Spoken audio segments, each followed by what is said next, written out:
gẹ́yẹn náà ti drug òun ni. So mo sì ní kó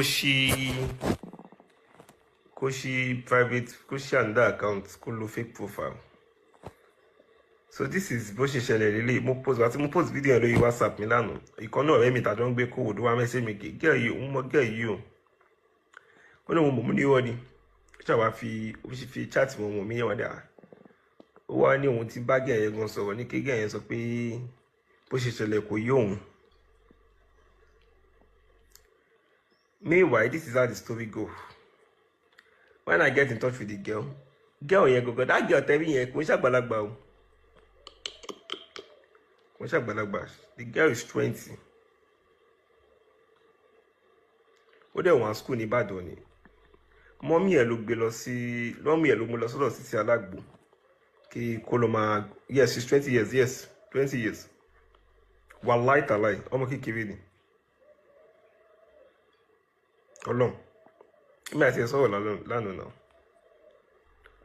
So mọ́mísí ẹ̀ ló mọ Sisi Alágbo. Mọ́mísí ẹ̀ ló mú lọ sọ́dọ̀ Sisi Alágbo. Kí Sisi Alágbo kó máa gbàbẹ̀ lọ school, kó tẹ̀ ń ṣe ọ̀rẹ́ ẹ̀ gan. Ọ̀rẹ́ Sisi Alágbo ọ̀rẹ́ ni mọ́mí ọmọ yẹn jẹ́ sí Sisi Alágbo.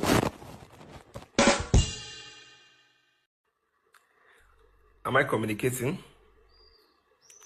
So she should come. I thought that she should come online and explain, to come and say what she needs to say about it. Because ọmọ yẹn ọpọlọ ẹ̀ ti dàrú, kò mọ̀ nǹkan tó ń ṣe mọ́. So àná gan ló fẹ́ wá, wọ́n tóun bá ti dé Kòròdú. Ọmọ Kòròdú tún lọmọ yẹn. That's so bad.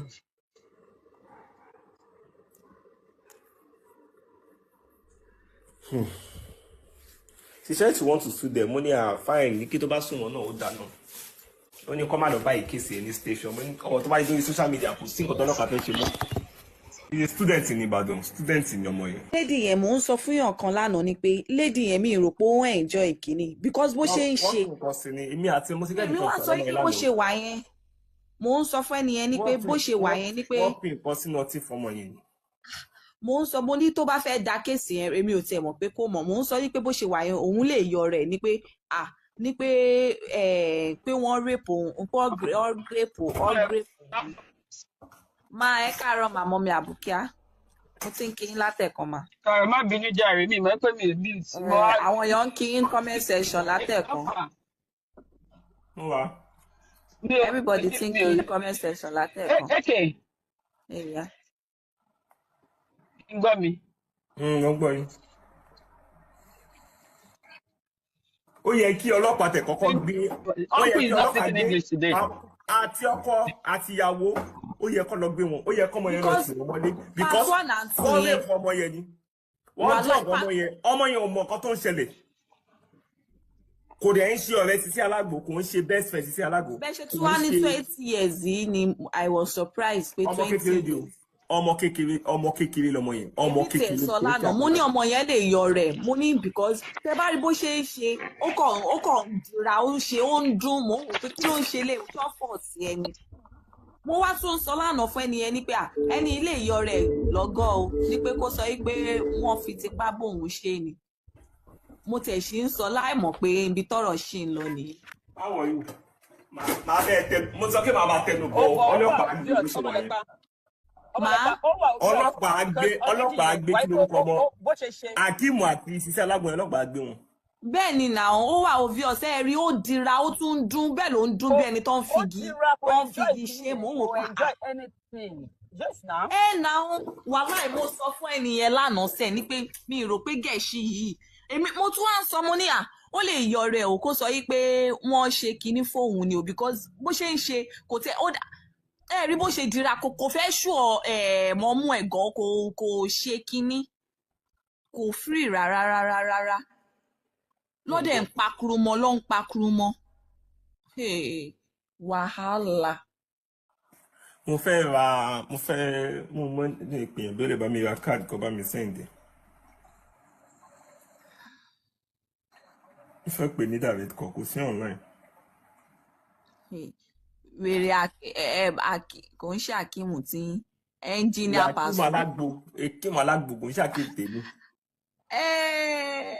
Mọ́mí Honorable Àtùpà ẹ káàárọ̀ mà. Ẹ́ ó dẹ̀ ń pakrumọ ló ń yí mi ì mọ̀ Ọlápọ̀ dẹ̀ tún ṣe fídíò ọkọ mọ̀ pọ̀ ń ṣe fídíò ẹ̀ mọ̀ pé kò mọṣẹ́ everybody kàn sọ pé ó mọ̀ Ọlápọ̀ rí pọ̀ ń ṣe fídíò ó wá ń pakrumọ ló ń yí ló fẹ́ yọ lé ọmọ lọ́mọ tọ̀. má ṣe ọmọ ọlọ́mọ lè ṣe o òun fẹ́ sọ pé má ṣe ọmọ ọlọ́mọ lè ṣe o kémi náà wá gbọ́ bí mo ṣe mọ̀ kó wá ṣe fídíò náà kémi náà wá gbọ́ bí mo ṣe mọ̀. ẹlẹ́lẹ́yà ọyàn dẹ̀ ló ti dórúnkún lára ẹ̀ yẹn. kó ní dá fún ẹ títí alágbò ogun ló máa pa ẹ́ tìrùntìrùn ogun ló máa pa ẹ́ píkṣọ ẹ̀dá píkṣọ ọ̀sẹ̀ mi báyìí orí fóònù ilé ìlú wa gbogbo fẹ́ kọ́ máa ń gbé kọ́ọ̀lù náà. ọmọ 20 years ó ti ní experience.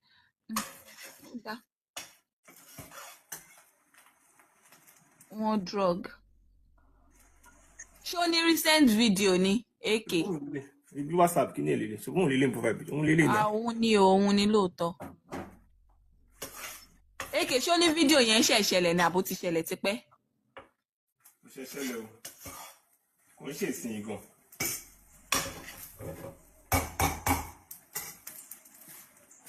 ẹni tó dẹ̀ ń bá sọ̀rọ̀ ní kí wọ́n ní jẹ́ ọ̀yẹ́ ní kí ọmọ tó decent ni o níbi tó ń gbé o ọmọ tó decent ni o. nǹkan tó ìṣẹ̀lẹ̀ ilé àná tí mo post ẹ̀ sọ ẹ̀mí kan wá sọ kí Akeem òun mọ gẹ́ yìí mo ní irọ́ ni wọ́n á ní kí òun bọ̀ tó ṣe fi chat wọn mọ̀ mí ó wá kọ́kọ́ send view wọn àti chat wọn àtọmọ yẹn mo á sọ fún ọmọ yẹn mo á sọ kí kó sọ fún ọmọ yẹn kí mo ní interest ní kéèsì yẹn so ọmọ yẹn náà wá sọ pé òun fẹ́ wá sí online náà wá sọ̀rọ̀ tẹ́lẹ̀ ní kí àwọn yẹn wá ti pé ọlọ́pàá ní kí àwọn pípì tó wù bá ti sọ̀rọ̀ online àwọn pípì yẹn máa fẹ́ báyìí kéèsì yẹn mo ní irọ́ ọlọ́pàá. Aládùkẹ́ ṣé tíyàn bá ya tattoo ó jọmọ burúkú ni with tattoo ṣé tattoo mean anything ni. ó ní ti burú ṣe àti 18 years lèmi ti ya tattoo mo ti gbé nǹkan lé 18 years lèmi ti ya tattoo àti 18 years mo ti ya tattoo sára. tattoo tẹ̀ mí pé kí ni ẹni tó lu mú kò mí pé ó jẹ́. àti 18 years lèmi ti ya tattoo sára first tattoo mi 18 years ni mo wà so that doesn't mean you are a bad child. kí ni tattoo wa jẹ́ kínní. Sisi Alágbo ṣó ya tattoo òun kọ́ ló ń fòbò ṣe promo tó ń ṣú fòbò ṣe give away. èmi ò tẹ̀lé nọ́mbà ìtìláyọ̀ mo ní nọ́mbà tí alábọ̀ máa ti pè máa ti fún ní èpè láti alẹ́ àná yẹn. Kálẹ̀ ti sọ síta pé nídìí nọ́mbà ẹ̀ náwọn èèyàn wọ́n á ti mú nọ́mbà ẹ̀ jáde òun gbàtẹ̀ ti pa fóònù. wèrè lẹ́ńjìnì Akeem náà bá ní káwa fáǹsì wọn má bínú àwọn mọ̀ pé mò ń wò pé ta ló ní fáǹsì wèrè ta ló nǹkan ìṣẹ̀lẹ̀ àwọn fáànù ẹ̀ má bínú. ta ló ní fáǹsì. wọn ò pé pẹ̀lú irùngbọ̀n yín fún ayé bọ̀dá yẹn ti ṣá málábálá tó bá jẹ́ pé obìnrin lábẹ́ ìdípẹ̀ tàbẹ́ yẹn àwọn ọkùnrin ò ní já gbọ́ òun nìyẹn tábẹ́ dúdú wọn ti lo ṣáláńgá orí wọn ti burú. èmi fẹ́ kọ́kọ́ jẹun náà òkun ló la fi gbé síta lọ́sùn mọ̀ ké èní yóò máa lọ́ọ̀gì gan tó ẹ jẹ́ ń jẹun èní kẹ̀lẹ́ èní lọ́lúdé ẹ jẹun náà ẹ lè wá pa bí. gbogbo ẹ̀ wá dá fúrofúro